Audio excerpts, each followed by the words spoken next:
உறவுகளுக்கு வணக்கம். இன்று நாம் தமிழர் கட்சியினுடைய தலைமை ஒருங்கிணைப்பாளர் அண்ணன் செந்தமிழன் சீமான் அவர்கள் வீடு முற்றுகையிடப்பட்டது. முற்றுகையிட்டாச்சா? யாரு சொல்றது? யாரு?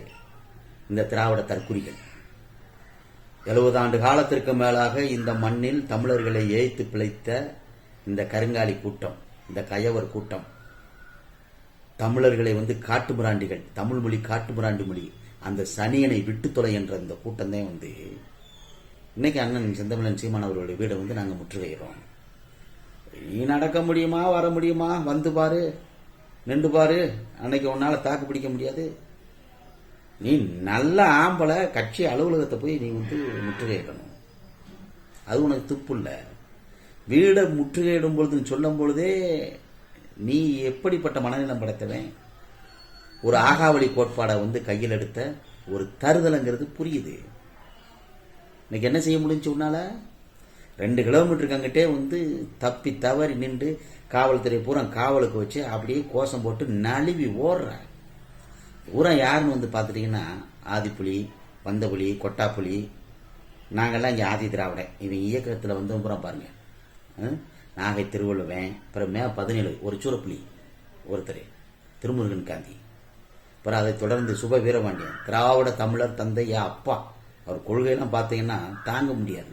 அதோட அங்கே ஒருத்தர் இங்கிருந்து பீரிங்கி அப்படியே விடுதலை புலிகளுக்கு கொடுத்தவர் கோவை ராமகிருஷ்ணன், அவர் ஒரு சூரப்புலி. இவர்களெல்லாம் சேர்ந்து இந்த தந்தை பெரியார் திராவிடர் கழகம், பகுத்தறிவு, பெண்ணடிமை, அது நொட்டு நோசுக்குன்னு பார்த்தா 300 பேர் 2 கிலோமீட்டருக்கு அங்கிட்டே நின்று நடுவி ஓடிட்டேன். அப்போ இவங்கெல்லாம் பாரு, 800 ஆண்டு காலத்திற்கு மேலாக அப்படியே பாளையப்பட்டு ஜமீன்தார், மிட்டா மிராசு, அப்படி வெள்ளையனை எதிர்க்க போறேன், அப்படியே அப்படியே குடியாட்சி, அப்படியே திராவிடனாக மாறிய இந்த கூட்டம்.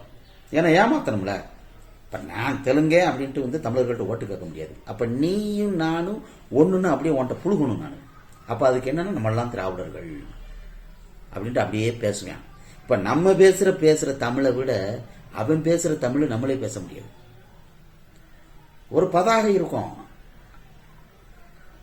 அவர் ஐயா பிரபாகரனை போட்டிருப்பேன், விடுதலை புலிகளை போட்டிருப்பேன், தன் அமைப்பூரம் புலிம்பியான், கரடிம்பியான். ஈழ தேசத்திலே எங்களை போன்ற விடுதலை புலிகளுக்கு ஆயுதங்கள் கொடுத்தது எவர் இருக்க முடியும்? தனிக்கிழமை ஒரே தீர்வு பேசினான். 800க்கும் மேற்பட்ட மீனவர்கள் வங்க கடலிலே வெட்டி சுட்டு படுகொலை செய்யப்படுகிறார்கள். அதனால் நம்மெல்லாம் தமிழர்கள்லாம் ஒன்றாக இருக்க வேண்டும். யாரு? இந்த திராவிட தத்துவம். இவன் பேசுறவன் நல்லா புரிஞ்சுக்கணும். கச்சத்தீவை மீட்க வேண்டும், ஸ்டெர்லைட்டை அடித்து விரட்ட வேண்டும், அணுகுலை கூடாது. நம்மளோடையே இருப்பான், நம்மளை விட தெளிவா தமிழ் பேசுவான்.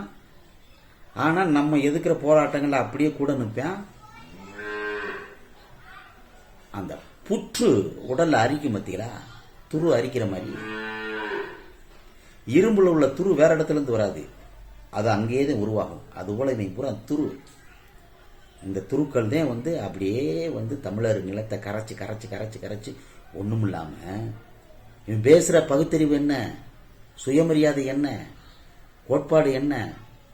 ஐயோ பூரா பெரியார் பெரியார் எல்லாம் அமனமா அலைஞ்சோம், அவுத்து போட்டு அலைஞ்சோம், மெண்டலா அலைஞ்சோம்.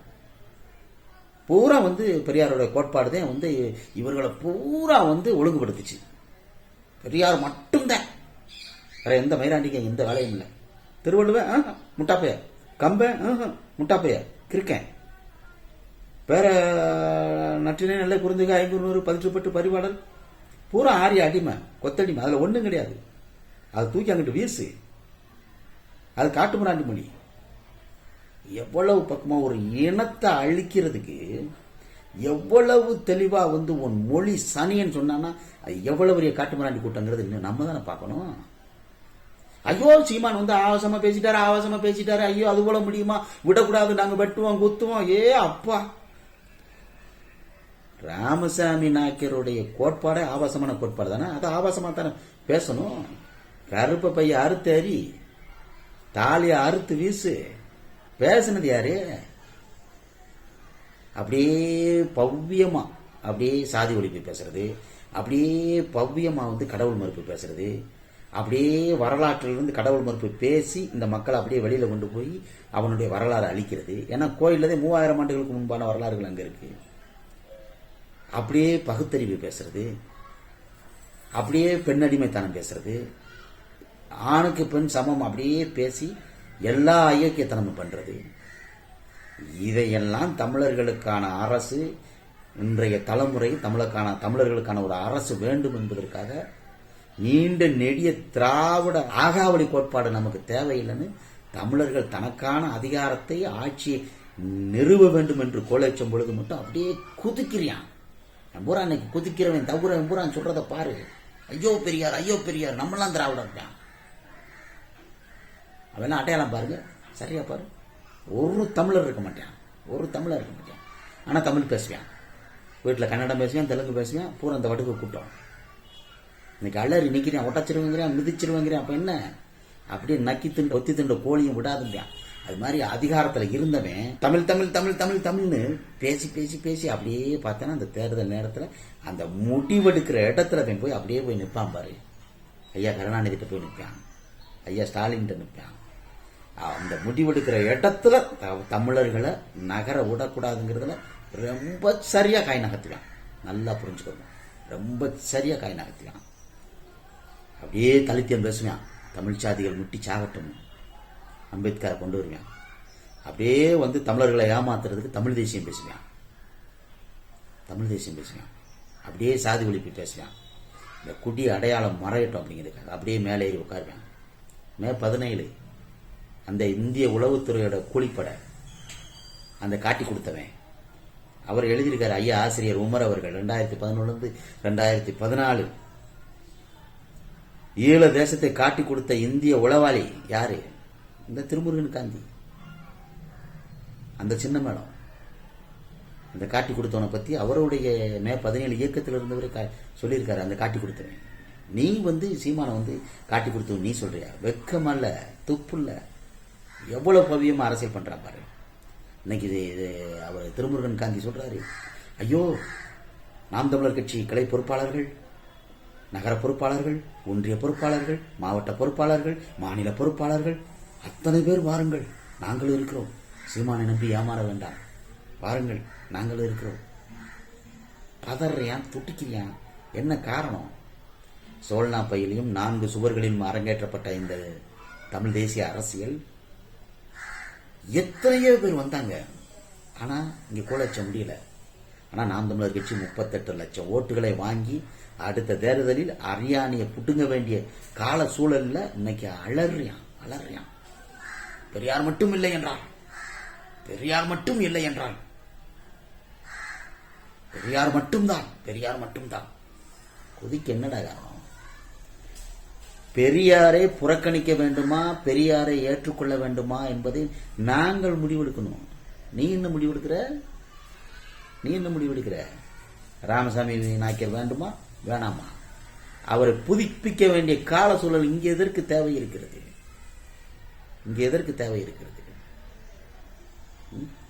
உலகத்திற்கு பொதுமறை கொடுத்த வள்ளுவனை விட ராமசாமி நாய்க்கர் உயர்ந்தவரா? கம்யூனிஸ்டுகள் இரட்டை வேடம் போடுறதை விடணும். தமிழ் தேசிய உணர்வாளர்கள் கூட்டமைப்பு அசிங்கமா இல்லையா உங்களுக்கு? அசிங்கமா இல்லையா? தமிழகத்தின் நெற்களஞ்சியம் தஞ்சை தரணி உழவன் கிணற்றில தூக்கப்பட்டு சாகிறான், காவேரியில தண்ணி குடுறான்னு இங்க தமிழர்கள் வந்து வீதியில போராடும் பொழுது இதே கம்யூனிஸ்ட் நீ கன்னடத்துல தண்ணி கொடுக்க மாட்டேன்னு சொல்ற. தேனி, திண்டுக்கல், மதுரை, ராமநாதபுரம் இருக்கு வறண்டு உழவன் செத்து விழுகும் பொழுது அவன் தண்ணி கேட்கிறேன். அதே கேரளா, அந்த மலையாள தேசத்தில் உள்ள கம்யூனிஸ்டுகள் நீ இங்க தண்ணி கொடுக்க மாட்டேன்னு சொல்ற. என்ன தத்துவம், என்ன சித்தாந்தம், என்ன கோட்பாடு? 100 ஆண்டு காலத்திற்கு மேலாக இந்த மன்னன் கோலாட்சிய அதிகாரத்திற்காக துடித்துக் கொண்டிருக்க கம்யூனிஸ்ட் கட்சிகள் எத்தனை பிரிவு? முதலில் உங்களுடைய நோக்கம் என்ன? ஒரு தொகுதியில நின்று உங்களால டெபாசிட் வாங்க முடியல. இப்ப இந்த திராவிட தற்கொலைகளோட நின்று கோச வர ஒரு தொகுதி சொல்லுங்க நின்று நாங்க ஜெயிச்சிருவோம். பெருந்தலைவர் சுதந்திர போராட்டத்திற்காக போரிட்ட வரலாற்றில் அவருடைய பேரும் இங்க பதிவு செய்யப்பட்டது. ஹர்கஜன் சிங், சுர்ஜித் சிங் ஒத்த சீட்டுக்காக ஒரு நாள் முழுக்க ஜெயலலிதாவோட வீட்டில் காலில் வந்து அதெல்லாம் சொல்ல அசிங்கமா இருக்கு. மண் சார்ந்த மார்க்சியம் என்ன? நேற்று பூத்த காலாந்தம் 10 ஆண்டு 15 ஆண்டுகளோடு ஆகல. நாம் தமிழர் கட்சி 38 லட்சம் பேர் அவர்களை தேர்வு செய்திருக்கிறார்கள் என்றால் அதற்கு முன்பாக வர்க்க புரட்சி, அந்த புரட்சி, ஆகாத புரட்சி, ஆகாத கோட்பாடுகளை பேசிய கம்யூனிஸ்டுகள் நீங்க ஏன் ஒரு தொகுதியில கூட நிக்க முடியல? உங்களால் வெல்ல முடியல. தோல்வியை ஒத்துக்கலாமா? பெரியாருக்கென்ற எந்த தத்துவ கோட்பாடு எதுவும் கிடையாது. போற போக்குல ஒரு வழிபோக்கன் போல ஆபாசமான வார்த்தைகளை பேசி அப்படியே அள்ளி சென்ற ஒரு அயோக்கிய துறவி. அதை நீங்க திராவிடத்துக்கு பெரிய பிம்பமா காட்டி தன்னால ஏமாத்தின. இப்போ உடஞ்சு போச்சு, பலூன் புடுங்கிருச்சு, டீப்பு அடிச்சு போச்சு. அப்புறம் மறுபடியும் புதுப்பிக்க போறோம்னா என்ன தத்துவம்? நாங்க பார்க்காத சங்க இலக்கியமா, இலக்கணமா, காப்பியமா, எந்த இடத்துல எங்களுக்கு இல்லாத தத்துவமும் பெரியார் சொல்லிட்டு போயிட்டாரு. அதை ஏற்றுக்கொள்ள வேண்டிய கால சூழல் எங்களுக்கு எதுக்கு தேவை? என்ன மயத்துக்கு நாங்க ஏத்துக்கிறோம்? உடைச்சு பாரு பார்ப்போம். காவல்துறையை விட்டுட்டு சீமான் வீட்டுக்கு போ, கொண்ட நேரம் வந்து போய் பாரு, நீ பார்ப்போம். ஏதோ இன்னைக்கு அதிகாரம் இருக்க போய் காவல்துறை உனக்கு துணையா இருக்க போய் நீ கொக்கரிச்சுக்கிட்டு இருக்க. இன்னைக்கு சீமான் சொல்லட்டும் பார்ப்போம். சீமான் சொல்லிக்கிட்டே இருப்பார், எல்லாரும் சொல்லுவோம், நாங்க எல்லாம் சொல்லுவோம். வா 2026 வடுகுனா தமிழை நான் பார்த்துருவோமே. வா மோதி பார்ப்போம். வா சேனை கலங்கிறது யாருக்குங்கிறத பார்ப்போம். யாருடைய மண்ணில் யாருடைய வீட்டை நீ உடைச்சிருவேன், மிதிச்சிருவேன், துடிச்சுக்கிட்டு இருக்க. அதிகாரம் இருக்க போய் இல்லைன்னா தூற்றுற காற்று மாதிரி நீலாம், தூசி மாதிரி பறந்து ஓடிடுவேன். அதற்கு காலம் வரும். அதே கம்யூனிஸ்டுகள் ஐயா ஜீவானந்தம் இருக்காரு. பெரியாரின் பாதை சரியில்லை. 1968 அவருடைய அறிக்கை இருக்கு. அதெல்லாம் படிக்க தெரியாது. நாங்க இன்னைக்கு வந்துட்டையாவது ஒரு இடத்துல ஒரு சீட்டு கொடுப்பாங்கிறதுக்காக நாங்க நக்கி பிழைக்கணும். உங்களெல்லாம் பார்த்தா பரிதாபமா இருக்கு. இந்த மண்ணில் 70 ஆண்டு காலத்திற்கு மேலாக நல்லா பாருங்க, 70 ஆண்டு காலம் மட்டுமல்ல, 800 ஆண்டு காலத்திற்கு மேலாக இந்த தமிழர் நிலத்தில் கோலை சேர்ந்த திராவிட கட்சிகள், பாளையப்பட்டு ஜமீன்தார்கள், மிட்டா மிராசுகள், வெள்ளைக்காரண்ட போரிட்டோம், அப்புறம் குடியாட்சி வந்துச்சு. அப்படியே நாங்கள்லாம் தெலுங்கரு, நீங்க தமிழர் ஓட்டு போடணும் அப்படின்னு சொல்ல முடியாதுல. அதுக்கு இந்த திராவிட போர்வை எது கன்னடம், மலையாளம், தெலுங்கு தேசம், தமிழகம், தமிழ்நாடு இதெல்லாம் சேர்ந்து நம்மெல்லாம் திராவிடர்கள். எப்படி ஏறி அவன் குதிரை சவாரி பண்றான் பாரு. இதை நீங்க புரிஞ்சுக்கணும். அப்ப அதனாலதான் அதை துடிக்கிறான், அதை விட்டு கொடுக்க முடியல. அப்ப இந்த இடத்துல நீ 70 ஆண்டு காலத்திற்கு மேலாக திராவிடம் என்ற பேர்ல இங்க அதிகாரத்தில் இருக்க. இவ்வளவு அதிகாரம் இருந்தும், காவல்துறை உனக்கு துணை இருந்தும், அண்ணன் சீமான் வீடை முற்றுகையிட வேண்டிய பரிதாப நிலைக்கு நீ தள்ளப்பட்டதை நினைக்கும் போது எங்களுக்கு சிரிச்சு முடியல. இது எவ்வளவு பெரிய பரிதாபமான செயல் தெரியுமா? அதிகாரம் ஒன்றை இருக்கு, காவல்துறை ஒன்றை இருக்கான். அப்ப நீ இந்த இடத்துல நான் முற்றுகையிட போறேன்னு 2 கிலோமீட்டர் காங்கிட்டு அப்படியே நழுவி வந்தாச்சு. தோழர்களுக்கு நல்ல சம்பளம் கிடைச்சாச்சு, சரக்கு உண்டு, பிரியாணி உண்டு, நல்ல சாப்பாடு உண்டு, நல்லா என்ஜாய் பண்ணுங்க, கிளம்பி போங்க. நீங்க அப்படியே சொல்லுங்களேன். அண்ணன் சீமான் பிரபாகரன் எடுத்த போட்டா பொய், சரி இருக்கட்டும். அவரு பிரபாகரன் சொல்லி ஓட்டு கேட்கிறாரு, நாங்களும் ஓட்டு கேட்கிறோம். அண்ணன் பிரபாகரனை சொல்லிதான் ஓட்டு கேட்கிறோம். நீங்க பெரியாரை சொல்லி ஓட்டு கேளுங்க. மக்கள் எதை முக்கிய அடிக்க போறாங்கிறத பார்ப்போம், தேர்தல் முடிவு பார்ப்போம்.